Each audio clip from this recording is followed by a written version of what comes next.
I would have a very unpopular view on how you deal with ingrained culture of corruption.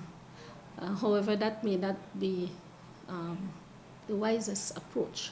I believe, though, that the Auditor General, the General's report made some recommendations, and if you look at the very summary, the executive summary on each of those reports, it said that we should look at that report as a tool.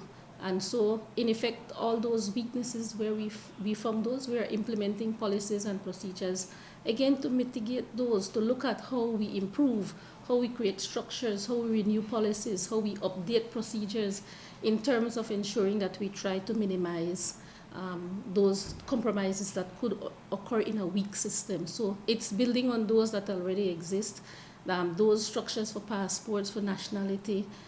You may be aware that there were some committees that were put in place, the Visa Vetting Committee, the Nationality Scrutinizing Committee. There were some amendments to the law in 2014, and those reviews are ongoing, so we will proceed to build on those as we move along.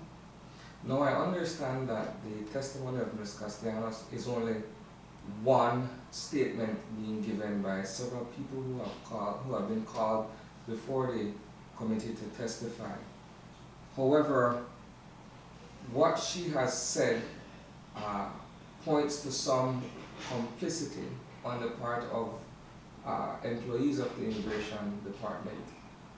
What can be done to deal with this matter on a human resource level? Can these people be recommended for transfer? What happens now in terms of being able to deal with the issue directly?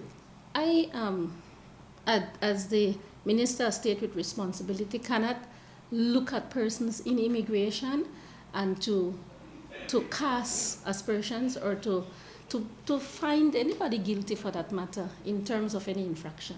I believe some of those persons, for some of the things that were identified, went before the Public Service Commission.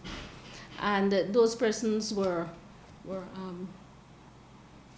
placed back in the department. We have to begin from that point, that persons in there are working within the rules and the guidelines provided, and we have to build on the weaknesses, as I said, where they may have identified that the structures were weak, the acceptance process was weak, the review systems were weak. We have subsequently put in some of those processes, and I say we continue to build on them.